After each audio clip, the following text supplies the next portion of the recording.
نحمده ونصلي ونسلم على رسوله الكريم اما بعد اعوذ باللہ من الشیطان الرجیم بسم اللہ الرحمن الرحیم وإنك لعلى خلق عظیم صدق اللہ العظیم ان اللہ وملائکتہ یصلون علی النبی یا ایہا الذین آمنوا صلوا علیہ وسلموا تسلیما الصلاۃ والسلام علیک یا رسول اللہ وعلی آلک واصحابک یا حبیب اللہ۔ سارے حضرات درود شریف پڑھیے۔ الصلاۃ والسلام علیک یا نبی وعلی آلک واصحابک یا حبیب اللہ۔ تمام تعریفیں، حمد و ثنا اللہ تعالیٰ جل جلالہ کے لیے، درود و سلام نبی اکرم نور مجسم شفیع معظم صلی اللہ تعالیٰ علیہ وسلم کی ذات والا صفات کے لیے حمد و صلات کے بعد عالی مرتبت استاذ الاساتذہ حضرت علامہ خان محمد چشتی صاحب دامت برکاتہم العالیہ، آپ نے ارشاد فرمایا اور میں یہاں آپ کی خدمت میں حاضر ہوا۔ پروگرام کی غرض و غایت اور شادی کے موقع پر اس کا اہتمام آپ حضرت کے صاحبزادہ صاحب کی زبان سے سن رہے تھے۔ اللہ تعالیٰ اس محفل مبارکہ کو قبولیت کا درجہ نصیب فرمائے۔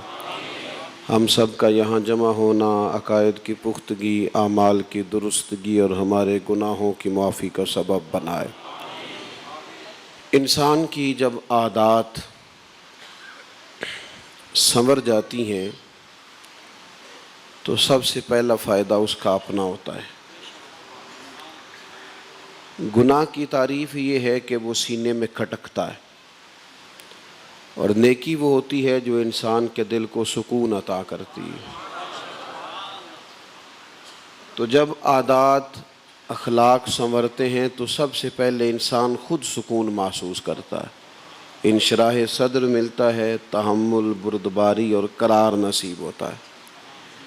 اب پھر جب اس کی عادات سنور جاتی ہیں، اس کے اخلاق بہتر ہو جاتے ہیں اور اس کی تربیت عمدہ ہو جاتی ہے، تو جو اس کے زیادہ قریب رہنے والے لوگ ہوتے ہیں ان کی زندگی بڑی آسودہ ہو جاتی ہے۔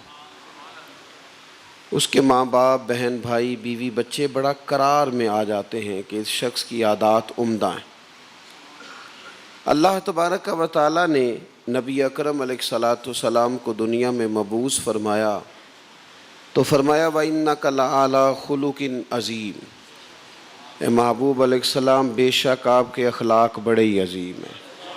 ہم نے آپ کو خلق عظیم کا مالک بنایا۔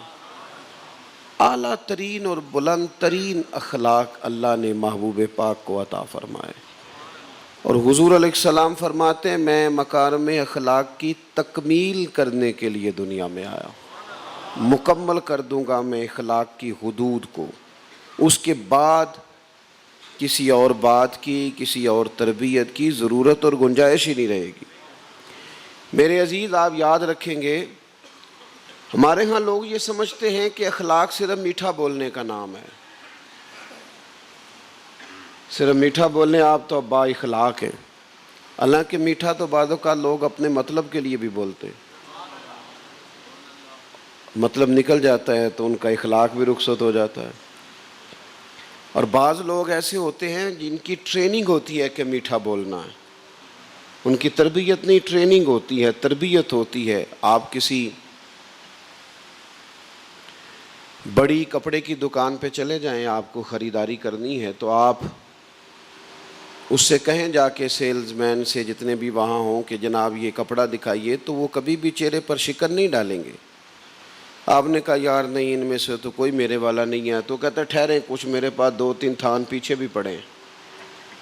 سارے کھول کے اس نے دکھا دیے، پوری دکان اس نے آپ کے سامنے رکھ دی، پر آپ نے کہا یار نہیں، تیرے پاس ہے ہی نہیں جو مجھے چاہیے۔ تو ابھی بھی وہ ناراض نہیں ہوتا، تلخی نہیں کرتا، وہ کہتا ہے جناب آپ نا تھوڑے دنوں کے بعد دوبارہ آئیے گا، مال اور آئے گا۔ تو میں آپ کو دکھاؤں گا، لیکن جب آپ دکان کی سیڑھیاں نیچے اتر آتے ہیں تو پھر وہ کہتا ہے کہ لینا دینا اس نے کچھ بھی نہیں ہوتا، لیکن نخرے دیکھو اس کے کتنے۔ تو یہ جو اس کا رویہ آپ کے ساتھ بڑا عمدہ تھا نا، آتے ہی بڑا اچھا تھا، یہ اس کا اخلاقی رویہ نہیں تھا، یہ اس کی ٹریننگ تھی کہ تو نے اس وقت برا نہیں بولنا جب گاہک آئے۔ وہ اس کی اخلاقی تربیت کب ہوگی؟ جب وہ سب کے ساتھ ہی اچھا بولے گا، ہر ایک کے ساتھ اس کا رویہ ٹھیک ہوگا۔ میں ایک دفتر میں چلا گیا کسی کام کے لیے، تو وہاں میرے ایک دوست تھے، مجھے انہوں نے پہچان لیا تو وہ کھڑے بھی ہوئے اور انہوں نے میرے لیے چائے پانی کا بھی بندوبست کیا اور میرا وہ کام بھی انہوں نے کر دیا۔ تو اب ان کی آنکھوں میں طلب تھی کہ میں ان کے لیے تعریفی کلمات بھی کہوں۔ خواہش ہوتی ہے نا انسان کی، بعض اوقات نفس کی تسکین نہیں ہوتی میرے جیسے لوگوں کی، تو وہ ان کی خواہش تھی کہ میں کہوں کہ کیا بات ہے آپ کی، لیکن چونکہ میرا ان سے ذرا بے تکلفی کا رشتہ تھا، تو میں جب لوٹتے وقت ان کے گلے لگا تو میں نے ان کے کان میں کہا کہ اگر تو آپ نے صرف یہ رویہ میرے ساتھ اختیار کیا ہے تو آپ نے ڈیوٹی نہیں کی، تعلق نبھایا ہے، اور اگر یہی رویہ آپ کا یہاں آنے والے ہر شخص کے ساتھ ہے تو پھر مجھے فخر ہے کہ اللہ نے مجھے اخلاق والا دوست عطا کیا ہے۔ پھر آپ اپنی ذمہ داریاں ادا کر رہے ہیں، پھر آپ اپنی ڈیوٹی کے ساتھ مخلص ہیں۔ میرے دوست، فقط میٹھا بولنا اخلاق نہیں، اس کو سمجھ لیں۔ آپ کا حسن تربیت اس طرح کا ہو کہ آپ میٹھا بولیں بھی اور اچھا سوچیں بھی، آپ کا مزاج مثبت ہو جائے، آپ کا رویہ مثبت ہو جائے۔ آپ میٹھا بھی بولیں، لیکن اس سے زیادہ ضروری یہ ہے کہ سچ بولیں، آپ خلاف واقعہ بات نہ کریں۔ اللہ کے پیارے حبیب علیہ الصلوۃ والسلام اخلاقی بلندیوں کے ساتھ دنیا میں تشریف لائے۔ ہم جب سنت شریعت کی بات کرتے ہیں نا کہ ہمیں حضور کے طریقے پر چلنا چاہیے، تو اس وقت بھی ہمارے پیش نظر چند ایک آسان سنتیں ہوتی ہیں۔ میٹھا کھانا سنت ہے، مسواک کرنا سنت ہے، اور ٹخنے ننگے رکھنا سنت ہے۔ میرے بھائی، یہ ساری بھی سنتیں ہیں، لیکن دل صاف رکھنا بھی تو سنت ہے نا، سینہ کشادہ رکھنا بھی تو سنت ہے نا، معاف کر دینا بھی تو سنت ہے نا، درگزر کرنا بھی تو سنت ہے نا، کسی کے حق میں خیر خواہی کا جذبہ رکھنا بھی تو حضور کی سنت ہے۔ ان سنتوں پر کب عمل ہوگا؟ ان کے بارے میں ہم کب سنجیدہ ہوں گے؟ تو جب تک اخلاقی طور پر رویے سنور نہیں جاتے۔ دو چار چیزوں کی زندگی گزارنے کے لیے بڑی زیادہ ضرورت ہوتی ہے، وہ اخلاقی رویے ہماری زندگی میں ہونا بڑا ہی ضروری ہے۔ ایک تو سب سے زیادہ ضرورت ہوتی ہے بردباری کی، تحمل مزاجی۔ ہم نا جلد باز بہت ہوتے ہیں۔ میں نے دیکھا ہے بعض لوگ متاثر بھی جلدی ہوتے ہیں اور مخالف بھی جلدی ہوتے ہیں، وہ رائے قبول بھی جلدی کرتے ہیں اور رد بھی۔ تحمل مزاج بنے، بردبار بنے، اپنے مزاج میں ٹھہراؤ پیدا کریں، حوصلہ ہو۔ ذرا تھوڑا دیکھیں تو صحیح، جو چیز بھی گرم گرم استعمال کی جاتی ہے اس سے ہاتھ جلتے ہیں، منہ جلتا ہے، اور اگر ذرا تھوڑا دیکھا جائے، اسے ٹھنڈا ہونے دیا جائے تو اس کی اصل ذائقے سے بھی اس کھانے کے انسان آشنا ہو سکتا ہے۔ مزاج میں تیزی نہیں، عزم میں تیزی ہونی چاہیے، محنت میں تیزی ہونی چاہیے، لیکن نتیجے کے معاملے میں بردباری، حوصلہ، تحمل مزاجی۔ ملت کے جوانوں کو آج بڑی پریشانی رہتی ہے، اس کی سب سے زیادہ پریشانی تو ہوتی ہے فوٹو کی، سب سے زیادہ پریشانی ہوتی ہے اسٹیٹس کی۔ میں اکثر ایک دعا مانگتا ہوں، آج پھر مانگنے لگا ہوں، آپ نے آمین کہنا ہے۔ اللہ کرے کہ کبھی کبھی ہم موبائل جیب میں بھی ڈال لیں، آمین تو کہہ دیں، دعا ہی مانگی ہے نا یار۔ کبھی کبھی، یعنی اس سے تھوڑا سا یہ ذہن پہ نہیں سوار ہونا چاہیے، استعمال کریں، چلائیں، لیکن یہی زندگی نہیں ہے۔ زندگی کے تو اللہ نے بڑے خوبصورت رنگ پیدا فرمائے ہیں، اس حسن کو آپ ملاحظہ فرمائیں تو اسی میں نہ الجھ جائیں، اور بھی غم ہیں زمانے میں محبت کے سوا۔ باقی چیزوں پر بھی توجہ ہونا چاہیے. آمدام برسر مطلب تحمل مزاجی، بچوں میں جلد بازی، تیزی اور فوراً نتیجہ چاہیے. ابھی 6 ماہ نہیں ہوئے پوری طرح کام کرتے تو انقلاب کیوں نہیں آ رہا، فلاں چیز ٹھیک کیوں نہیں ہو رہی. آپ کے رویے میں ٹھہراؤ. 10 دن قیام کیا ہے نبی پاک علیہ السلام نے طائف میں، 10 دن. اور حضور کی تبلیغ میں، دعوت میں جو درد تھا نا، وہ ویسے ہی بڑا قابل کشش تھا، اس سے ویسے ہی طبیعت مائل ہوتی تھی. لیکن 10 دن جب وہاں قیام رہا تو جواب میں ان لوگوں نے پتھر مارے. حضرت زید بن حارثہ رضی اللہ تعالیٰ عنہ ساتھ تھے. فرماتے ہیں میں نے واپسی پہ عرض کی حضور کرے نا دعا، یہ تباہ ہو جائیں. اتنی تکلیف بھی کو دیتا ہے، آپ کے پورے وجود نازنی کو زخموں سے بھر دیا، آپ کریں دعا. تو فرماتے ہیں محبوب نے ہاتھ اٹھائے اور کیا دعا کی؟ کہا اے اللہ انہیں ہدایت دے دے، انہیں پتہ ہی نہیں یہ کیا کر رہے ہیں. جس طرح بندہ بچوں کے حق میں نہیں کہتا ابھی چھوٹا ہے، ابھی اسے پتہ ہی نہیں، ابھی اسے سمجھ ہی نہیں، شعور ہی نہیں، عقل ہی نہیں رکھتا. یا اللہ ہدایت دے دے. اب یہ تحمل مزاجی، بردباری اور حسن ظن کا رنگ دیکھیے. حضرت زید عرض کرنے لگے حضور 10 دن ہم رہے، چلو ایک بندہ تو سعید مزاج ہوتا، ایک بندہ تو منصف مزاج ہوتا، ایک تو ہوتا جو ساتھ ہی چلتا اور خیر کی دعوت ایک تو ہوتا. تو یا رسول اللہ جب ایک نے بھی بات نہیں مانی تو آپ پھر بھی ہدایت کی دعا کر رہے ہیں. تو بڑے بردباری سے، بڑے حوصلے سے، بڑے تحمل سے، یعنی انہوں نے روڑے مارے ہیں. اللہ کرے آپ کو سمجھ آئے میری بات کی. ادھر دیکھیں میں کیا کہہ رہا ہوں. رد عمل کے طور پر بھی کبھی جلد باز نہ ہو، تحمل نہ چھوڑیں، بردباری نہ چھوڑیں. انہوں نے روڑے مارے، حضور ہدایت کی دعا کر رہے ہیں. یا رسول اللہ ایک نے بھی نہیں مانا اور آپ دعا کر رہے ہیں. تو پتہ ہے کریم نے کیا فرمایا؟ حضور فرمانے لگے زید یہ اگر نہیں نہ مانتے تو مجھے امید ہے ان کی آنے والی نسلیں مان جائیں گی. آنے والی نسلوں پر حسن ظن رکھ کر اتنا بڑا سعادت مندی کا انہیں محبوب نے تمغہ دیا. ہمیں تو بھائی جلدی بڑی ہے. بردباری نہیں، مزاج میں ٹھہراؤ نہیں، تدبر نہیں. اگر آپ زیادہ توجہ کریں تو خاص بات کروں آپ کے ساتھ. موبائل ایتھے رہنے جائے تو میں ٹر جانا جی. اللہ آپ کو خوش رکھے، آپ میری بات پر غور فرمائیں. 2-4 دوست بنا لیں، وہ ایک دوسرے کو دے دیں، باقی سنیں تو صحیح نا یار. اثر کرے نہ کرے سن تو لے میری فریاد. آپ اتنی بڑی تعداد میں آئے ہیں اہل محبت، اللہ آپ کو بہت ساجر عطا کرے. آپ غور کریں کیا عرض کرنے لگا ہوں. بچے جو ہوتے ہیں نا وہ ہمارے بچے ہیں، اور بچے غلطی بھی کرتے ہیں. بچے تو بالکل چپ کر کے، سنجیدہ ہو کے، خاموش ہو کے بیٹھے ویسے نہیں اچھے لگتے. وہ تو آتے جاتے بھاگتے. لیکن بعض بچوں کا شکوہ ہے کہ غلطی کسی کی بھی ہو ہمیں ڈانٹ ہمیں ہی پڑے گی. اور صرف ڈانٹ لیا، 2-4 منٹ کے لیے کہہ دیا، بات ختم ہو گئی. لیکن والد صاحب تو بات ہی نہیں چھوڑ رہے. وہ تو کہہ رہے ہیں میری ساری ناکامیوں کی وجہ ہی تو بن گیا ہے. اتنا سخت سست کہنا کہ بچہ تکلیف میں آ جائے. کوئی بردباری نہیں، کوئی حوصلہ نہیں. ایک بزرگ اپنا بچہ میرے پاس لے آئے، کہنے لگے اسے دم کر دیں. یہاں تک تو بات ٹھیک، لیکن ساتھ وہ کہنے لگے 4 بچے ہیں، یہ ان میں سے نہایت نالائق ہے، بالکل بات نہیں مانتا، ضدی ہے، اکھڑ مزاج ہے، تلخ ہے. میں نے ان کی ساری باتیں سننے کے بعد کہا یہ آپ جو کہہ رہے ہیں ہو سکتا ہے اسی طرح ہی ہو، پر آج کے بعد اس کے سامنے کہنا نہیں آپ نے.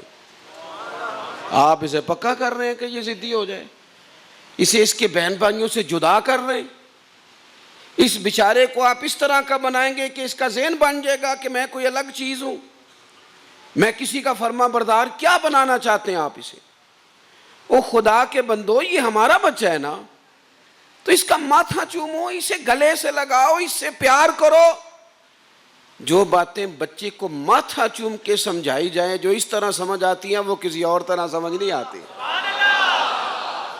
میں پھر کہہ رہا ہوں صرف مسواک کرنا اور میٹھا کھانا ہی سنت نہیں، نواسوں کو کندھوں پہ بٹھانا بھی نبی پاک کی سنت ہے. اپنے پوتوں نواسوں کے ساتھ کھیلنا یہ بھی کریم کا طریقہ ہے. لیکن وہ حاجی صاحب کہتے ہیں میں نے تو نماز پڑھنی ہوتی ہے تو بچے کے پتہ نہیں کپڑے بھی ٹھیک ہے کہ نہیں. تو یوں تو نہ کر یار, تو یہ دیکھ نا حضور کی ادا کیا ہے. اپنے مزاج میں بردباری لائیں, تحمل.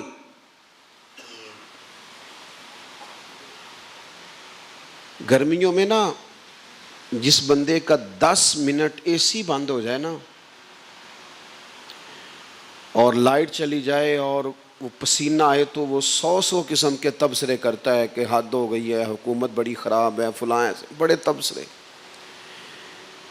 لیکن اس بندے کو یہ خیال نہیں آتا کہ گرمی میں جس خاتون نے 2.5 گھنٹے لگا کے کھانا پکایا ہے اور اس خاتون نے جس نے پنکھا بھی اس لیے بند کر دیا تھا کہ اگر یہ چلتا رہا تو کھانا دیر سے پکے گا, باورچی خانے کا پنکھا بھی بند تھا, لیکن چونکہ یہ صاحب ہے نا, یہ سیٹھ ہے نا, یہ حضرت صاحب ہے نا, یہ شیخ ہے نا, یہ علامہ صاحب ہے نا, فلاں صاحب ہے نا, جج صاحب ہیں, ٹیچر صاحب ہیں, انہوں نے 1.5 منٹ نہیں لگایا اور اس کے سارے کھانے میں نقص نکال دیا.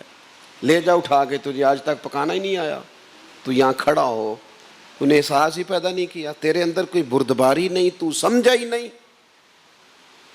1 منٹ میں تو نے دل توڑ, یہ چودھری ہونے کی علامت ہے, یہ تیرے سمجھدار ہونے کی علامت. ادھر آ, مدینے والے کریم کا طریقہ دیکھ.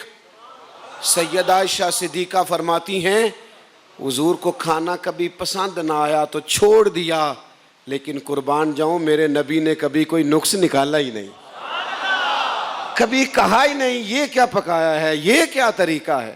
اس قدر خیال رکھنا لوگوں کے جذبات کا, اس قدر محبت رکھنا, اس قدر رویہ میٹھا اور عمدہ اور خوبصورت رکھنا, مزاج میں تھوڑی بردباری پیدا کریں, تھوڑا تحمل پیدا کریں, تھوڑا ٹھہراؤ پیدا کریں.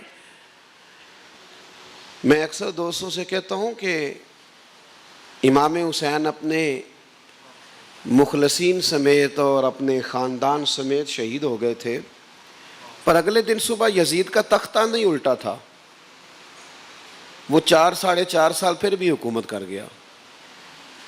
سویرے انقلاب نہیں آیا, حالانکہ اتنی بڑی قربانی تاریخ میں نہیں ملی کہ جتنی امام حسین نے دی, پر سویرے انقلاب اگلے دن ہی حکومت نہیں ٹوٹی.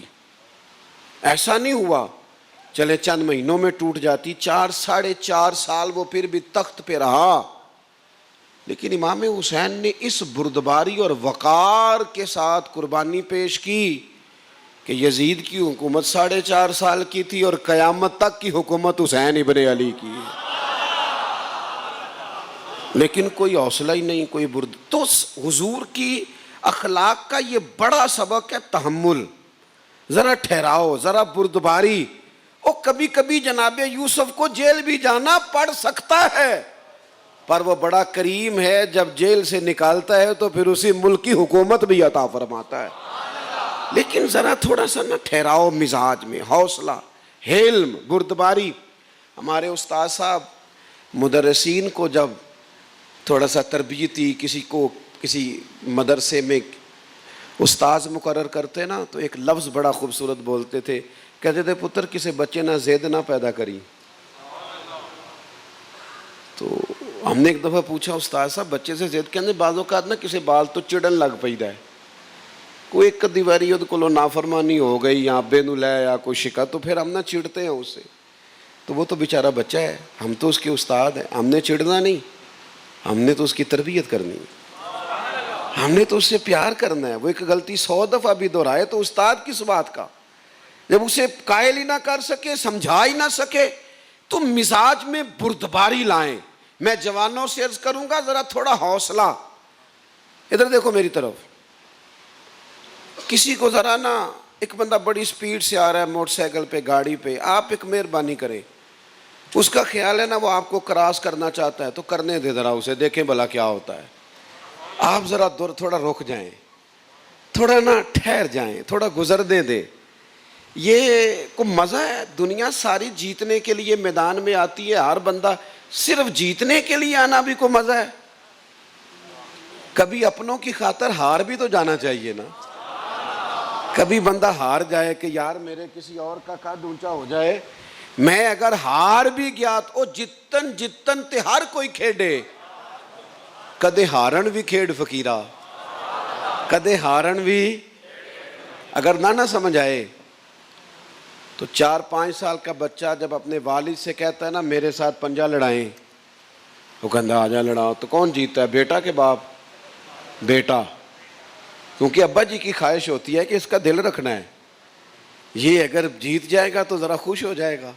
باپ کی ہار کبھی بھی ہار، سمجھے بات کو، جتن جتن تے ہر کوئی کھیڈے، کدے ہارن بھی کھیڈ فقیرہ، وہ جتن دا مل کوڈی پیندا ہی، ہارن دا مل ہیرا۔ تھوڑا سا نہ کسی کو گزرنے دیں، تھوڑا سا کسی کو گنجائش دیں، تھوڑا سا نہ کسی کو دیکھ کے خوش ہونا سیکھیں، تھوڑا سا کسی پر نعمت آئے تو اس پر خدا کا شکر ادا کر کے دیکھیں، تھوڑا سا نہ کچھ لوگوں کو اپنے لیے باعث ناز بنائیں، تھوڑا سا نہ ایسا کریں، بردباری آئے گی۔ اور دوسری گزارش یہ ہے، صبر اخلاق کا بہت بڑا حصہ ہے۔ صبر، قرآن مجید میں 100 کے قریب کم و بیش آیات ہیں جو صبر کی بات کرتی ہیں، 100 کے قریب آیات۔ اور محدثین فرماتے ہیں کہ احادیث و آثار و روایات کو جمع کیا جائے تو 500 کے قریب ہمیں احادیث مبارکہ سے صبر کا حکم ملتا ہے، 500 کے قریب۔ تھوڑا سا صبر، مزاج میں تھوڑا سا حوصلہ۔ اور مولا علی شیر خدا کرم اللہ تعالی وجہہ الکریم نے تو مضمون ہی سارا سمیٹ دیا، فرمانے لگے جو پورے جسم کے اندر سر کا مقام ہے نا، وہی دین میں صبر کا مقام ہے۔ تھوڑا سا نا، میں چونکہ سفر کرتا ہوں بہت زیادہ، سندھ گیا ہوا تھا تو سکھر سے موٹر وے پہ چڑھ گئے، تو میں نے، اب ضروری تو نہیں نا کہ آپ صرف سکھائیں ہی، اگر اللہ تعالیٰ نے سیکھنے کا عزم دیا ہو تو انسان چھوٹوں سے بھی سیکھتا ہے۔ بظاہر جو لوگ پڑھے لکھے نہیں ہوتے وہ بھی کئی دفعہ سکھاتے ہیں، آپ کا کشکول سیدھا ہونا چاہیے۔ تو میں نے ڈرائیور سے کہا، میں نے کہا لے بھی پترا ان سوکھ ہیں تو لاہور تک موٹر وے آ۔ تو وہ مجھے کہنے لگا پیر صاحب یہ مشکل ہے۔ میں نے کہا کیوں؟ کہنے لگے نیند آنے لگتی ہے۔ تو میں نے کہا بندہ جاگتا کیسے رہتا ہے؟ کہتا جب کوئی سپیڈ بریکر بھی ملے، جب کوئی چنگچی والا کراس بھی غلط کرے اور تھوڑی تنقید بھی کرے کہ نہیں اس چلاڑی ہوندی تو سیکھ لے کسی کو لو۔ یہ چیزیں جب آپ زندگی میں تھوڑا بہت آپ کو ان چیزوں کے سے سامنا ہوتا ہے تو بندہ ذرا جاگتا رہتا ہے، اسے پھر نیند۔ یہ آپ کو پتہ ہے زیادہ سست کون لوگ ہوتے ہیں؟ جو زیادہ آرام پسند ہوتے ہیں۔ اور اقبال کہتے ہیں لہو مجھ کو رلاتی ہے جوانوں کی تن آسانی۔ جب میں دیکھتا ہوں نا آرام پسند ہیں تو لہو کے آنسر ہوتا ہوں۔ اپنی مزاج کے اندر حوصلہ پیدا کریں۔ میں ویسے بھی اس مضمون کی طرف ہی آ رہا تھا لیکن مجھے اشارہ بھی ہو گیا۔ آپ کو پتہ ہے نبی پاک علیہ السلام نے فرمایا جب نکاح کرو تو ایسا نہیں ہے کہ باقی ساری چیزوں سے منع کر دیا۔ حضور فرمانے لگے لوگ حسن دیکھ کے شادی کرتے ہیں، حسن کسی وقت انسان کو غرور میں مبتلا کر دیتا ہے۔ فرمایا لوگ دولت دیکھ کے نکاح کرتے ہیں، بیٹی اور بیٹے کا نکاح فقط دولت دیکھ کے کرو گے تو دولت سرکش بنا دیتی۔ تو یا رسول اللہ پھر کیا دیکھیں؟ فرمایا تم بچی اور بچے کی شادی کرو تو دین دیکھ کے شادی کرو۔ اور ایک مقام پہ حضور نے فرمایا کالا رنگ ہو اور اس کے کان، ناک کان میں سوراخ ہو، اور اگر دیندار اور با اخلاق ہو تو وہ تمہارے حق میں بہتر ہے۔ ایسی خاتون سے شادی کر لینا، شرط یہ ہے کہ دیندار ہو، با اخلاق ہو۔ آپ کو پتہ ہے مانے کوئی چاہے نہ مانے لیکن 90% سے زیادہ شادیاں پیسے دے کے کی جاتی ہیں۔ آپ کیسے توقع، ایسا مقدس رشتہ میاں بیوی کا جسے قرآن مجید نے کہا کہ اللہ کی نشانیوں میں سے نشانی ہے، ہن لباس لکم وانتم لباس لہن، ایک دوسرے کا لباس، جسے اتنا بڑا اعزاز دیا گیا اسے بھی جب پیسوں میں تول دیا جائے گا۔ مجھے بتائیے زندگی کا نظم کیسے چلے گا؟ اور یہ کرتے ہیں کام، اخلاقی کمزوری ہے، یہ کام کرتے ہیں لوگ، اس کا نتیجہ بڑا خوفناک نکلتا ہے، خوفناک۔ بچہ ڈھیر سارے پیسے کماتا ہو نا، اور اونچا لمبا ہو، قد بڑا اور چہرہ بڑا خوبصورت ہو، لیکن اگر بد اخلاق ہو نا تو سب اپنے اپنے گھر لوٹائیں گے، لیکن جس تکلیف میں وہ بیٹی وقت گزارے گی نا کوئی سوچ نہیں سکتا۔ اس بیچاری کے پاس نہ عزت رہی، نہ گنجائش رہی، نہ اسے وہ چیز ملی جس کی اسے ضرورت تھی۔ اور خاتون جتنا مرضی جہیز لے کے آ جائے اور کچھ ڈگریاں بھی بظاہر رکھتی ہو اور ظاہری خوبصورتی بھی اس کے پاس ہو، لیکن اگر اس کا اخلاقی رویہ کمزور ہو نا تو میں نے صرف عورتیں روتی نہیں دیکھی، میں نے مرد بھی روتے دیکھے۔ میں ذمہ داری سے کہہ رہا ہوں آپ کو، روتے دیکھے۔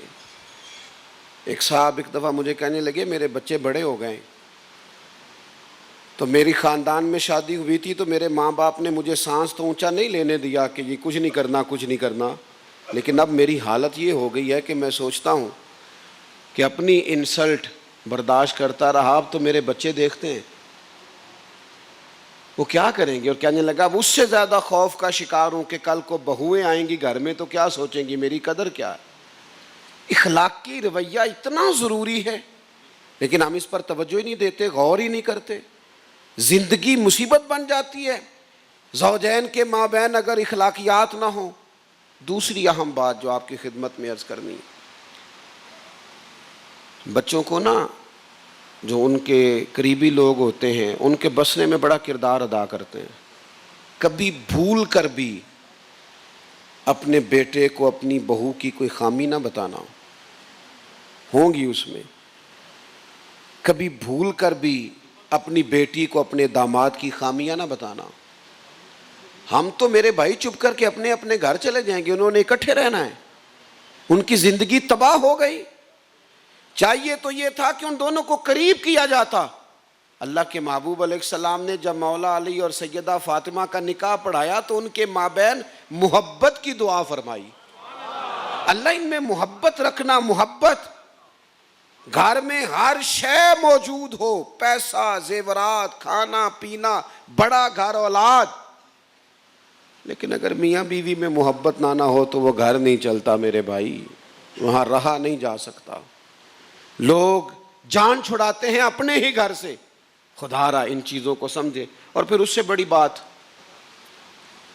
میں آپ سے عرض کروں گا، چلیں پہلے ایک خوش طبعی کی بات سن لیں۔ میرا ایک فتویٰ ہے، اس سے کافی لوگ اختلاف کرتے ہیں، آپ بھی کر لیجئے گا، آپ کو اجازت ہے۔ میں اکثر یہ کہتا ہوں کہ میاں بیوی کی لڑائی میں نا زیادہ تر غلطی میاں صاحب کی ہوتی ہے۔ نہ گھوریں آپ مجھے اتنا زیادہ، اتنا تو میں نے جرم کوئی نہیں کیا، تو سخت گھور رہے آپ۔ میاں بیوی کے جھگڑے میں زیادہ تر غلطی، نہیں بولنا تسی، میں نے پتہ ہے، مجھے پتہ ہے نا، میں صحیح کہہ رہا ہوں۔ آپ کیسے بولیں گے، آپ کو پتہ ہے ویڈیو بھی بن رہی ہے، بول پڑا تو کہیں ثبوت ہی نہ ہو جائے۔ تو سنیں نا، جو میں بات کرنے لگا اس پر آپ غور فرمائیں۔ کیوں بھلا زیادہ غلطی میاں صاحب کی؟ اس کی وجہ یہ ہوتی ہے کہ عورتیں ناقصات العقل ہوتی ہیں، بیچاریوں کی عقل کمزور ہوتی ہے، تو میاں صاحب کی تو پوری ہے نا، تو پھر جھگڑا ختم کس نے کرنا تھا؟ جلدی سے بولیں۔ تو میاں صاحب تو برابر کی جنگ پہ اترے ہوئے، تو لہٰذا زیادہ سمجھدار کسے ہونا چاہیے تھا؟ جس کا شعور بلند ہے۔ آپ اگر کبھی اس احساس کو سمجھ جائیں، اس حسن کو سمجھیں لیں، اب ایک روایت سنیں، آپ کا کلیجہ ٹھنڈا ہوگا۔ سیدہ طیبہ طاہرہ حضرت عائشہ صدیقہ رضی اللہ تعالیٰ عنہ فرماتی ہیں، ایک دن حضور مجھ سے فرمانے لگے، عائشہ ایک بات کروں آپ سے؟ یا رسول اللہ فرمائیے۔ فرمایا جب آپ مجھ سے خوش ہوتی ہیں پھر بھی مجھے پتہ چل جاتا ہے، اور جب آپ کے دل میں کوئی بات ہوتی ہے پتہ مجھے پھر بھی چل جاتا ہے۔ تو کہتی ہیں میں نے فوراً عرض کی حضور مجھے میری ماں روئے، میں اور آپ سے ناراض؟ تو محبوب آج تھے بڑی موج میں، آج عروج پہ تھا محبوب کا باب کرم کھلا، اور حضور میری بات سن کے نہ مسکرائے، اور جب حضور مسکراتے تھے تو مقدس دانتوں سے نور نکلتا تھا، مسجد کی دیواریں بھی روشن ہو جاتی، گھر بھی چمک اٹھتا تھا۔ اور فاضل بریلوی کہتے ہیں جس کے گچھے سے لچھے جڑے نور کے، یہ گچھا ہے نور کا، حضور مسکراتے تو لچھا نکلتا نور کا، جس کے گچھے سے لچھے جڑے نور کے، ان ستاروں کی نزہت پہ لاکھوں سلام، اور ان کی باتوں کی لذت پہ بے حد درود، ان کے خطبے کی ہیبت پہ لاکھوں سلام، اور جس کی تسکین سے روتے ہوئے ہنس پڑے اس تبسم کی عادت پہ لاکھوں سلام۔ فرماتی حضور مسکرائے اور فرمانے لگے بتاؤں کب راضی ہوتی ہو کب ناراض ہوتی ہو؟ یا رسول اللہ فرمائیے۔ تو حضور فرمانے لگے عائشہ آپ کبھی کبھی قسم اٹھاتی ہیں؟ یا رسول اللہ اٹھاتی ہوں۔ فرمایا جب آپ خوش ہوتی ہیں تو کہتی ہیں مجھے رب محمد کی قسم ہو، اور جب آپ کے دل میں کوئی بات ہوتی ہے پھر کہتی ہیں مجھے حضرت ابراہیم خلیل کے رب کی قسم ہو۔ پھر جناب خلیل کا نام، حضرت عائشہ صدیقہ کہتی ہیں میری جو کیفیت تھی میں بتا نہیں سکتی، میری روح گویا وجدانی کہ حضور آپ اتنا خیال کرتے ہیں، یہاں تک محبت کا لہجہ ہے۔ کہتی ہیں میں نے بول کے کہا، میں نے کہا یا رسول اللہ مجھے رب محمد کی قسم ہو، میری زبان سے آپ کا نام ہی جاتا ہے، میرے دل میں آپ ہر وقت ہی موجود رہتے ہیں۔ حضور دل میں آپ رہتے، اپنے رویوں میں بردباری، صبر۔ میں آپ سے عرض کروں طلاقیں زیادہ کیوں ہوتی ہیں؟ اس کی وجہ یہ ہوتی ہے کہ ایک تو شادی کرتے وقت جس معیار کو دیکھنا چاہیے تھا وہ نہیں دیکھا گیا، اور ایک چھوٹا سا مسئلہ یہ بھی ہوتا ہے کہ ہم نے زیورات کا آرڈر بھی دیا اور بیڈ کا آرڈر بھی 1.5 مہینہ پہلے دیا اور شیروانی بھی 2 مہینے پہلے سلوانے کے لیے دی۔ کاش بچی اور بچے کو نکاح طلاق کے مسئلے بھی ذرا سکھا دیتے، انہیں پتہ ہو نا، سلیقہ ہو کہ یہ مسائل ہیں، تو اس مسئلے کی بہت زیادہ روک تھام ویسے ہی ہو جائے۔ میں ایک دن گھر میں بیٹھا تھا تو ایک بچہ چھوٹا سا مدرسے کا آیا اور بڑے شدید رو رہا تھا وہ۔ میں بھی کہیں سفر سے تھکا ماندہ آیا تھا، تو میرے گھر والے کہنے لگے کہ بچہ بڑا رو رہا ہے۔ تو میں نے کہا کسی استاد نے ڈانٹ دیا ہوگا، اسے بٹھاؤ میں کھانا کھا کے تو بات کرتا ہوں۔ تو وہ کہنے لگے نہیں وہ زیادہ ہی رو رہا ہے، مجھے تو کچھ شدید ٹینشن میں لگتا ہے، ایسے جیسے بڑی ڈپریشن ہو اور انزائٹی کسی کو بڑی سخت فیل ہو رہی ہو۔ تو میں نے کہا اللہ خیر کرے، میں نے اسے بلا لیا۔ تو وہ کہنے لگا پیر صاحب میں گھر فون کیتا سی، دعا کرے آجے، میرے ابو تے میری امی لڑدے نے پے۔ بچہ ایسے کانپ رہا تھا جیسے خدا جانے کیا ہو گیا۔ وہ کہنے لگا جب وہ دونوں لڑتے ہیں تو ہماری بچپن سے کیفیت یہ ہے کہ ہم چارپائیوں کے نیچے چھپ جاتے ہیں، ہمیں خوف آتا ہے۔ میں ایک عجیب سی، میرے لیے وہ تھوڑا سا اچنبھا تھا بات، میں نے سوچا کہ یہ ٹیلی فون پر یہ بات سن کے اتنا ڈپریس ہو گیا اتنا زیادہ، تو اس کے سامنے یہ واقعہ ہوتا ہوگا تو پھر کیا صورتحال ہوگی۔ میں نے بلایا اس کے والد کو، گزارش کی جو میرے بس میں تھا، لیکن اس پر میں نے قیاس کیا کہ یہ تو بہت سارے گھروں میں ہوتا ہوگا، تو یہ بچوں کو اتنی زیادہ اذیت میں کون ڈال رہا ہے؟ ماں باپ۔ ہماری انا جیت جاتی ہے، رشتہ ہار جاتا ہے، صرف انا کی تسکین کے لیے تھوڑا حوصلہ۔ میاں بیوی تو ایک دوسرے کا لباس ہیں۔ بس میں بات ختم کرنے لگا ہوں۔ 3 باتیں مفسرین نے لکھی ہیں اس لباس پر۔ ایک تو فرماتے ہیں لباس ہی سردی گرمی سے بچاتا ہے، اور دوسرا فرماتے ہیں لباس جب ہوتا ہے نا تو عیب چھپے رہتے ہیں، اور تیسرا فرماتے ہیں لباس ہی بندے کو زینت دیتا ہے۔ تو میاں بیوی تو ایک دوسرے کا یوں سہارا ہیں کہ عیب چھپاتے ہیں، وہ تو ایک دوسرے کے لیے زینت کا باعث، بجائے اس کے کہ وہ اس تکلف کا شکار ہوں کہ ہمیں ایک دوسرے سے بحث کرنی۔ اپنے اخلاقی رویوں میں تبدیلی لائیں۔ ایک میری گزارش آپ سے بہت زیادہ ہے، اس پر زیادہ توجہ فرمائیے گا۔ سوچوں کو کبھی آزاد نہ چھوڑیں، وسوسوں کے غلبے ہو جائیں گے۔ اپنی سوچوں کو مثبت کریں۔ اچھا سوچنا اچھی عبادت ہے، اور جو لوگ مثبت سوچتے ہیں نا انہیں اللہ کی مخلوق میں حسن نظر آتا ہے۔ مجھ سے ایک دوست نے تھوڑے دن پہلے پوچھا کہ اے ساڑھے پاکستان کو خوبی بھی ہے؟ میں کہا ہے نا، بابا فرید کا وطن ہے، داتا صاحب کا آپ کو خوبیاں نہیں نظر آ رہی؟ عجیب آدمی ہو۔ میں نے انہیں کہا میں نے بھی تھوڑی سی دنیا دیکھی ہے، پر اتنا اچھا نماز پڑھنے کا بندوبست کہیں نہیں ہے جتنا پاکستان میں ہے۔ آپ کسی روڈ پہ چڑھ جائیں، ہر پیٹرول پمپ پہ مسجد بھی ہے، وضو کی جگہ بھی ہے، آپ کے لیے اہتمام۔ یہ چھوٹی خوبی ہے؟ میں نے کہا یہ میں نے اپنے حساب سے بتائی ہے، باقی آپ کھولنے نکلیں گے تو اور بھی بڑی چیزیں۔ آپ کا اور میرا خیال ہے کہ سیاستدانوں کا ملک ہے، یہ تو ان غریبوں کا ملک ہے جن کی کئی نسلوں کی قبریں یہاں پہ ہیں، جن کے پاس کوئی ٹکٹ بک نہیں ہے، کہیں آنا جانا نہیں، انہوں نے یہیں رہنا ہے، ان کا ہے۔ مثبت رہیں گے، مثبت سوچیں گے، چیزوں کو مثبت لیں گے، اس میں بڑے اچھے اثرات ہوں گے۔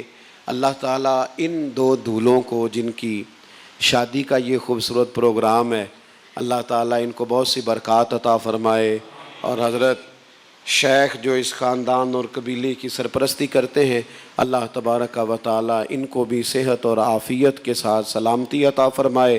اللہ ہماری اس حاضری کو قبولیت کا درجہ نصیب کرے۔ وما علینا الا البلاغ۔